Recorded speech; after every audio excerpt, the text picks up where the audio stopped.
Hello and welcome back for more solo board gaming. My name is Shuffles, and today we'll be playing through Too Many Bones Undertow with our newest Gearloc Static. I'm excited to have Undertow back on the table, and I've been having a lot of fun with Static. This will be my sixth playthrough with him. I feel like I'm starting to get the hang of it. Before we get into it, I want to talk a little bit about Static. We'll go over his innate ability and the skills that he starts with: Inner Peace, Transcendence, and he has Knuckle Zappers as a consumable. We'll also talk about Perseverance because we'll be taking that early. And these three skills here: Inner Peace, Transcendence, and Perseverance, those are what make Static tick. Like, his entire play style is built around those three things. So leading off with Inner Peace, whenever he's in combat, if he rolls only defense dice for a turn, we'll tick this up by 2. It's a little counter. We don't roll these or anything. They just kind of keep track of where everything is. If he rolls a defense die and skills, for example, but no attack dice, we'll tick it up by 1. It starts at 0. And what we do with that is once we get up to 3, we can spend them for Transcendence. So Transcendence lets us, we could spend 1 to unexhaust one of the skill dice that we've used. Or we can spend 2 Transcendence to get rid of a status effect like bleed or poison. The other thing to do with Inner Peace is you kind of build it up and then you use it all at once to take a really big turn.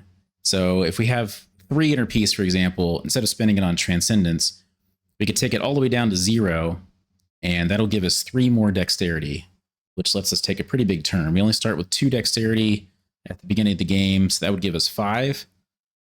So we'd be able to roll all of our starting dice along with a couple skills or anything else we picked up.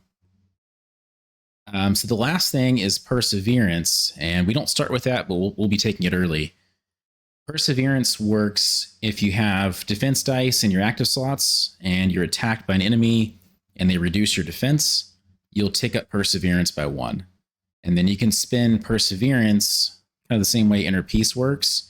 You'll want to spend those together usually. So with Inner Peace, you'll spend it to get Dexterity. With Perseverance, you spend it to get a bunch of extra attack dice. So if we had, 4 or 5 Perseverance and 4 or 5 Inner Peace, we could do one really big attack and roll maybe, up to 7 or 8 attack dice.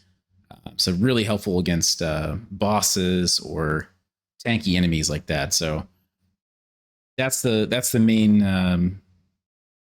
That's the main thing Static does. And when I first started, I think I was playing him incorrectly. I was taking these really passive turns, rolling a bunch of defense dice early to try to build these up, and then trying to unleash later, and was having problems. I think the way to do it, and the way we'll try to do it in this game, is to be really aggressive early and try to take out enemies and control the fight, and then kind of drag the fight out when we have 1 or 2 enemies left, and try to build these back up so they're ready to go for the next fight. So the last thing I'll talk about is Knuckle Zappers before we get started. Static has these 2 electrified chips, and Knuckle Zappers is a consumable, not a skill, so we'll have to charge it up with our backup plan, or if we get a Fortunate Discovery loot, we can charge this up to 5. So this, we can spend it just like the other dice we talked about already. We'll spend it to electrify our target. And so that'll add this little chip to him, and it reduces their attack stat by 1. So it can buy us some time where we're not being attacked. And it also lets us, when we attack an enemy that's electrified, it will kind of zap the enemy adjacent to it. So it can kind of chain together some attacks. All the other skills we have kind of off screen. We wanted to zoom in a little bit this time so you guys have a better view. But here's his skill tray. And any skills we pick up along the way, we'll talk about them when we get them. So we are set up and ready to go. The first thing we usually do in this is pick a difficulty setting. I like to play on medium or heroic adventure, I think it's called. So we'll start with 1 extra health. And we start with 1 skill point that we can use. And I'm going to try for attack. So I need to roll my 1 attack and see if we can not get bones. We didn't get bones. So we'll be starting with an extra attack. Now we're ready to take a look at day 1. So day 1, eat or retreat. Success. The escape from Obendar was draining, but now the real struggle begins. Better judgment stands at odds with the stomach's grumbling. Obviously, it's necessary to get as far away from the city walls as possible, but doing so without finding cover to rest a bit and eat may have dire consequences before long. The dissonant symphony of whirring mechs overhead, shouting guards nearby, and a stomach in anguish serves as a reminder that no choice is safe and this journey is already fraught with hardship. So we have a choice here. We can keep moving. Each Gearloc gains 1 dex stat. We can take a few minutes to get a lay of the land before proceeding. Turn over the top baddie chip in each baddie stack. So we get a preview of what we're up against and a loot if we take that one. But I want dexterity, so we're going to make that choice. We'll keep moving. We'll grab a dex. We also get 1 loot and 1 more training point. So we've added our dexterity. It puts us up to 3. We are going to take perseverance. We're going to get that on here as soon as possible. And let's grab a loot card. We've got Dragon Scales, permanent. While this loot remains in your loot area, roll defense dice may be placed in locked slots. If a dragon was defeated this battle, you may trade this for an unlocked Dragon Center Scale trove loot if available. Now, I don't think we won't actually see any dragons in this. We are only up against goblins and beasts. And the dragons are in the scales group. So we are facing Kollossum. That'll be our tyrant for this fight. He's a beast baddie, and he's got us up against beasts and goblins. We've got 7 days to get 5 XP before we can take him on. So we just got our first XP. We're ready for day 2. Day 2. Fish and Gearlocs stink after 2 days. The sewer is now miles back, and the river is just ahead. As luck would have it, a perfectly serviceable raft is tethered at the bank to a young Stadru sapling. Its owner is nowhere in sight, but hopefully he won't mind that his vessel was commandeered for a good cause. There's still the question of what to do about these ripe-smelling Gearloc clothes, though. The more time spent washing up at the shore, the greater the chance of a mech assault, but the Cibron's fearsome Kreln can detect rancid smells from miles away. This will be a fight. We've got a choice. We could do it on land or on the water. So the first choice, to the raft. BQ, the baddie Q, is baddie points, including Kreln. We actually won't see a Kreln here since we're playing solo. Our baddie Q is only 2 points, and Kreln are 3 points. So none of that will matter. It's just going to be a regular fight on the water. I think this will be the same thing on land as well. So yeah, baddie points including mechs. We won't have enough points for a mech. Okay, so we just choose if we want to do it on land or water. Let's do it on water. So our baddie Q is 2 1-point baddies. Let's see what we've got. We have the Minikin Monkey. He will be untargetable if he rolls a bones, and he's ranged. And the other enemy is the Chimp Acrobat with Blind Strike and Dodge. We won't actually be able to attack this one with attack dice. We don't have anything else to attack him with, so we'll have to just get to the fatigue rounds and let him tire out. All right, let's roll for our initiative. We've got 3, so we're going last here. And we'll plop Static over here. I forgot to talk about Static's innate ability. So Static, in between days, can roll 3 defense dice. Any bones that come up go straight into his backup plan. We didn't roll any bones. And we're ready to start this fight. So we're not first. This will be the monkey first. Be rolling 1 attack, 1 defense. 1 of each.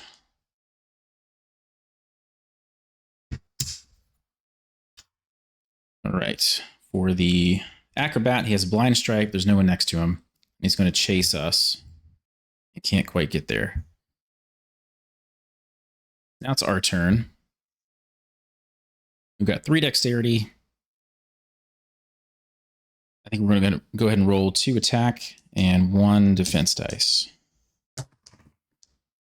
We've got 1 bones, 1 shield, and we've knocked off the monkey's shield.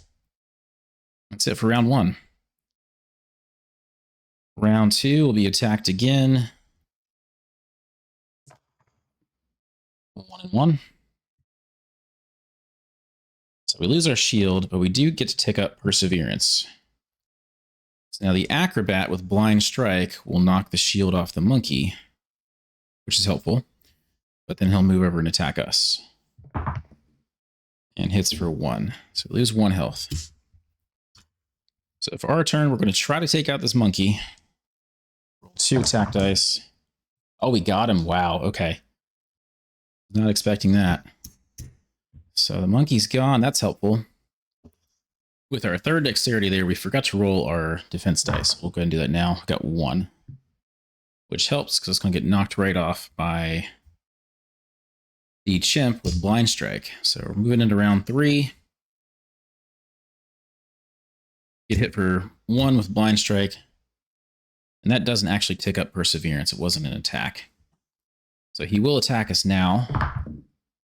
And we lose 1 more health. So we've got 3 health left. Just need to outlast him. So for our next turn, we're just going to move away and roll defense dice. We got 2, so that helps. All right, that'll take us to round 4. The chimp is not adjacent to us, so he can't do Blind Strike. He'll move over and attack for 1. Hits for 1. We lose 1 shield, but we tick up Perseverance. We also should have ticked up Inner Peace last turn by 2, since we only rolled defense dice. And we're going to do the same thing again this turn. We'll move away. So no Blind Strike. And let's roll 2 defense dice. Oh no. All right.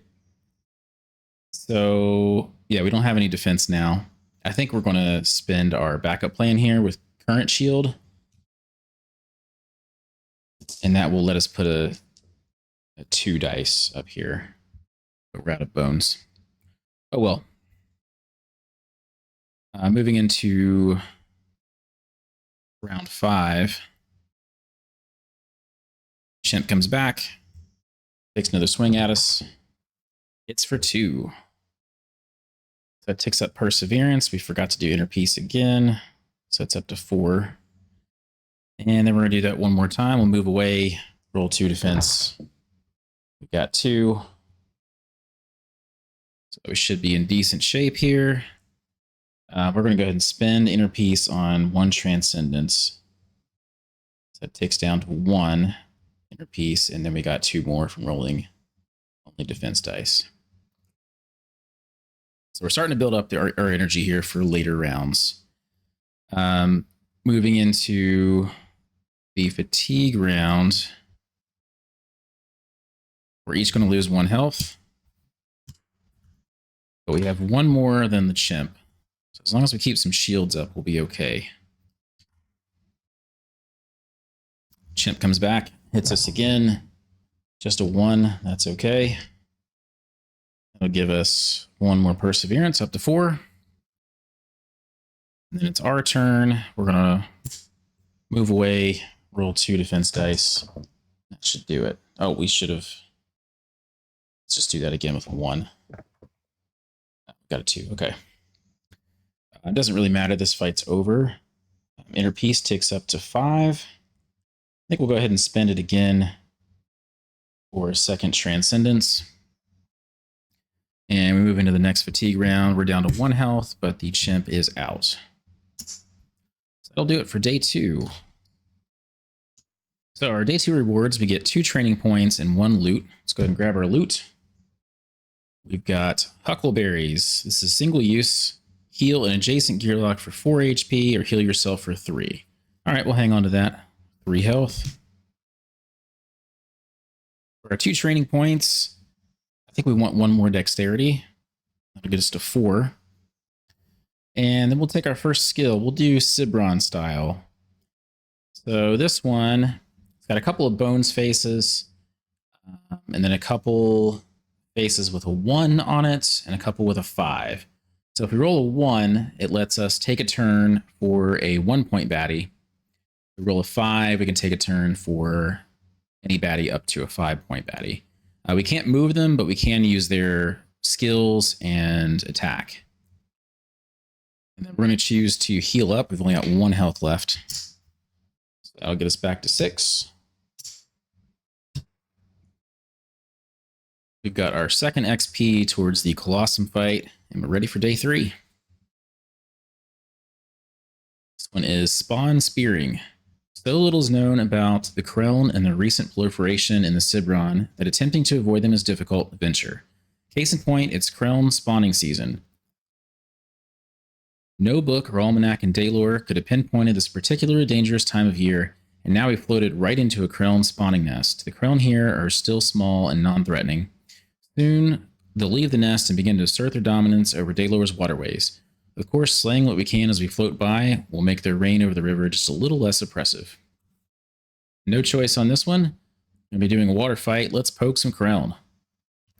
Place 5 Krelln face down on Krelln starting positions. Set aside 10 attack dice and 4 defense dice as spearing dice. Choose a Krelln, but before revealing, commit an amount of dice to it. Reveal the Krelln and roll committed attack defense dice. If the number values on the dice are equal to or greater than the Krelln's HP, it is speared. Continue this process until no more spearing dice remain. For each Krelln successfully speared, we'll gain 2 buff HP. Okay. Let's go ahead and do our innate ability, Meditative Warrior. We're going to roll 3 defense dice and hope for bones. That'll carry over into our next fight. So we've got the Krelln set up in their starting positions. We have 10 attack dice, 4 defense dice, and we're just going to roll a few of them and hope it's enough. So we'll try 3 and hope for the best here. This might not be enough. Let's roll 3. Looked like a good roll. We got 1 bone. So we got 3. Let's flip them over. Only 2 health. So we got 1. These dice are gone. So let's do 3 again. Only 2 this time. I think that may do it. No, yeah. Okay, he's got 3 health, so we only got 1 of them. We'll gain 2 buff HP and 1 training point.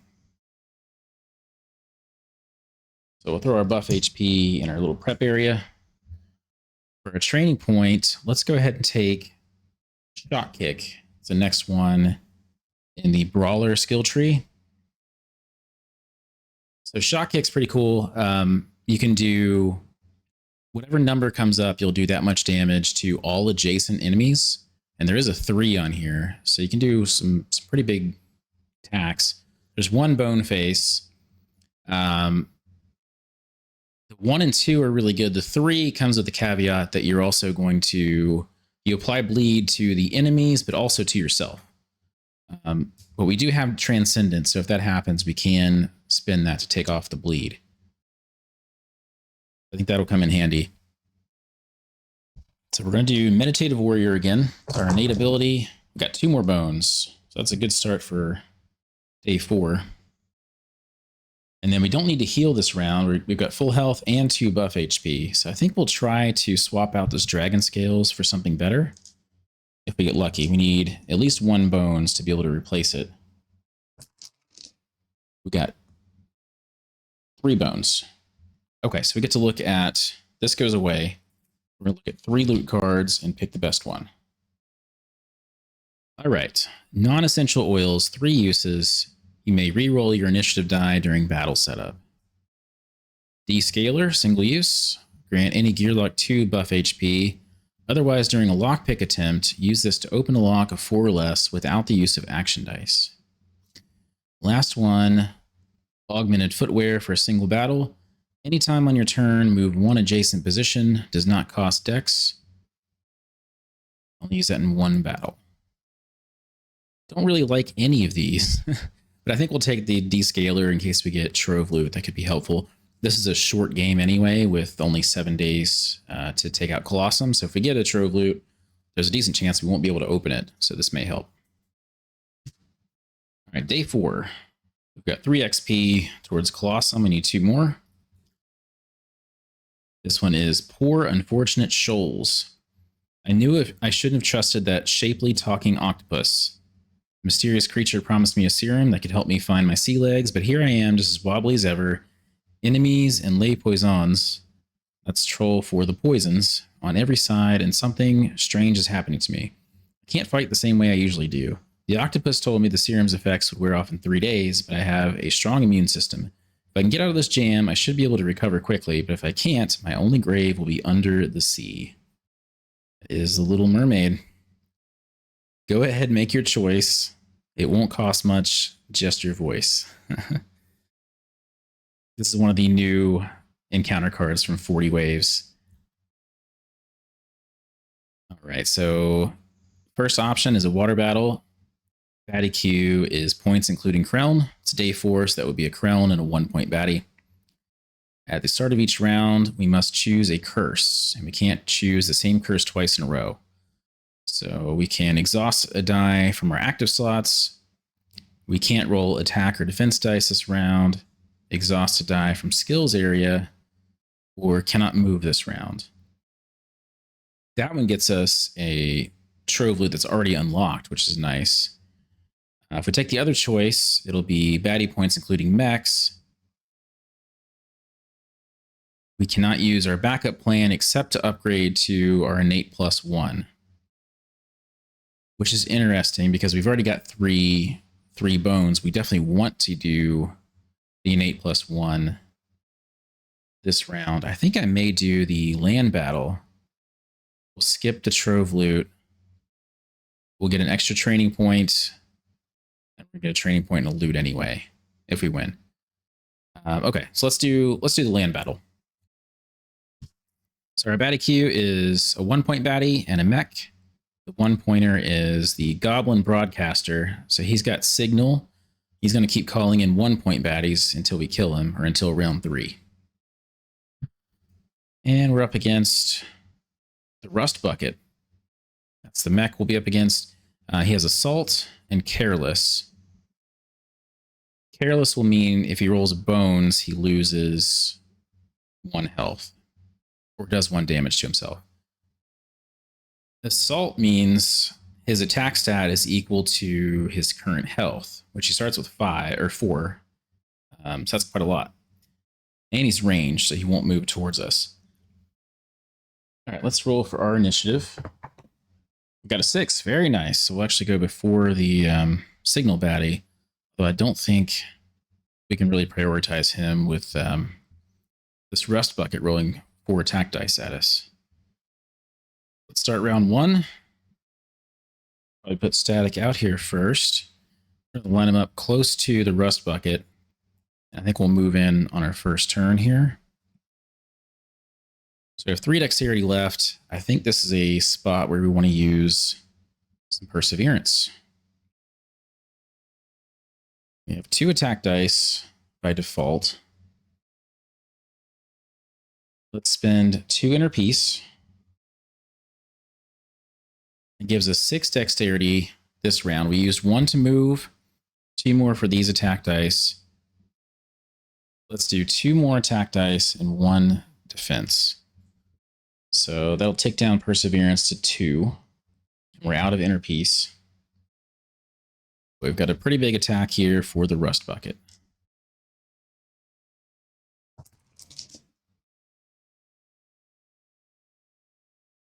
Okay, so we did 5. That was just enough. Knocks off the shield. He's got 4 health, so he is done.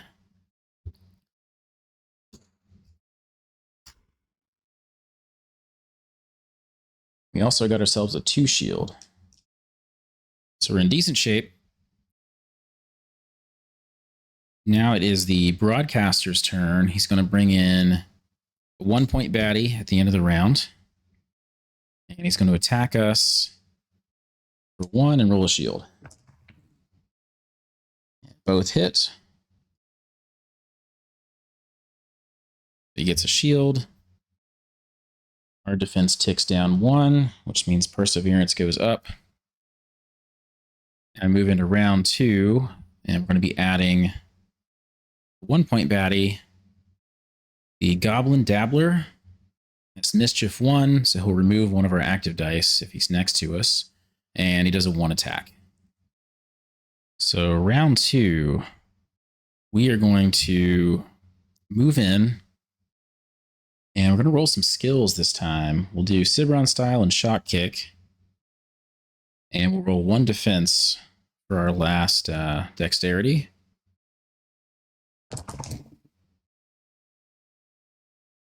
We just got a bones on the defense. Shock Kick didn't hit very hard. It does 1 damage to both. It's not great, but it's okay. It takes 1 off of the goblin, takes the shield off of the other goblin. And then we did roll successful in Cibron Style, so we get to take a turn for this baddie. So we're going to be attacking the goblin for 1. We just hit 1, so unfortunately not enough to take him out.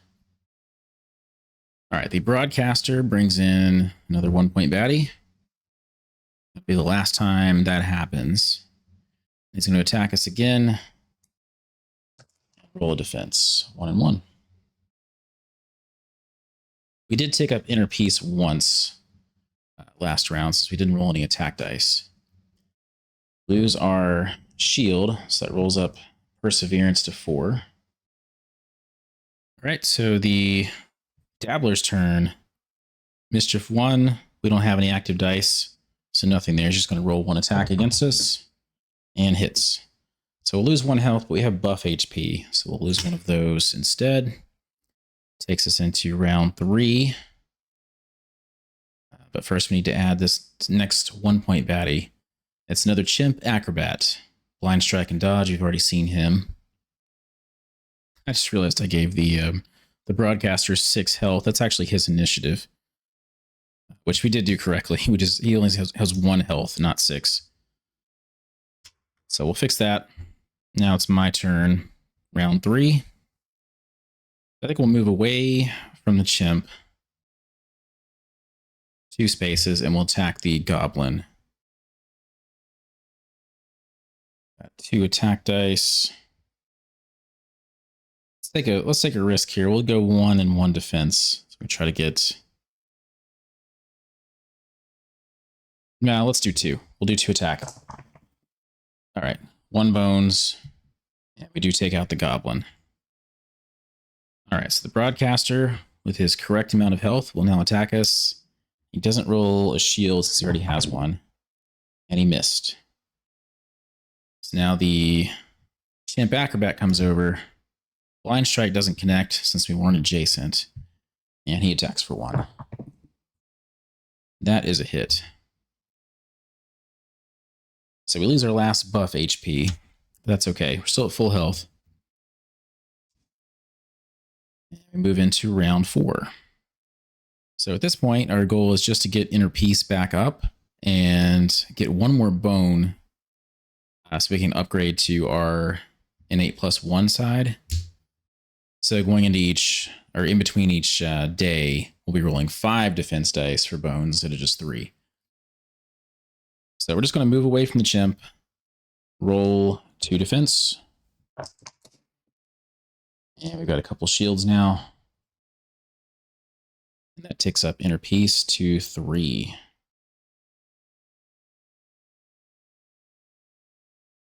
Broadcaster rolls to attack us again. And that's bones. And then the chimp comes in and rolls 1 as well. That's a hit. So we've maxed out Perseverance at 5. And we're now in round 5. We're going to move away again. Roll 2 more shields. And we got our last bones that we needed, so we can upgrade to an 8 + 1.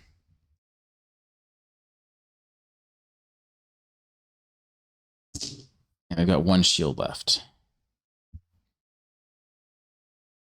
And Inner Peace is maxed out at 5 now. So broadcaster attacks. That's a bones again. Chimp comes in, takes a swing. 1 hit. All right, moving into fatigue round. So everybody loses 1 health. That'll do it for the broadcaster.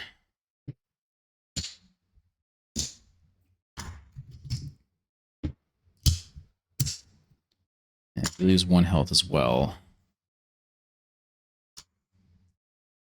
So we're going to spend inner peace. Drop that down to 2. Get another transcendence. And then roll. Well, let's move out of the way first and then roll 2 defense dice. All right, 1 and 1.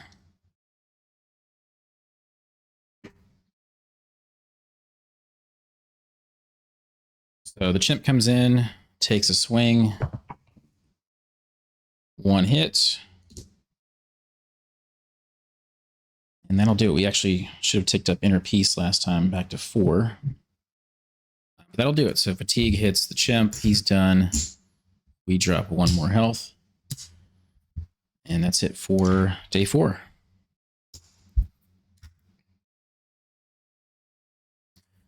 So let's look at rewards. We went with the bottom choice. We're going to get 2 training points and 1 loot. So our loot is the harpoon pistol. Choose a non-tyrant baddie on the battle mat and place it on a position adjacent to you. If this baddie is a Krell, it is instantly defeated. Very nice. So we've got 2 training points to spend. Let's try to get 1 more shield. And we were successful. I think we're just going to take a health as our other one. We now roll 3 shields.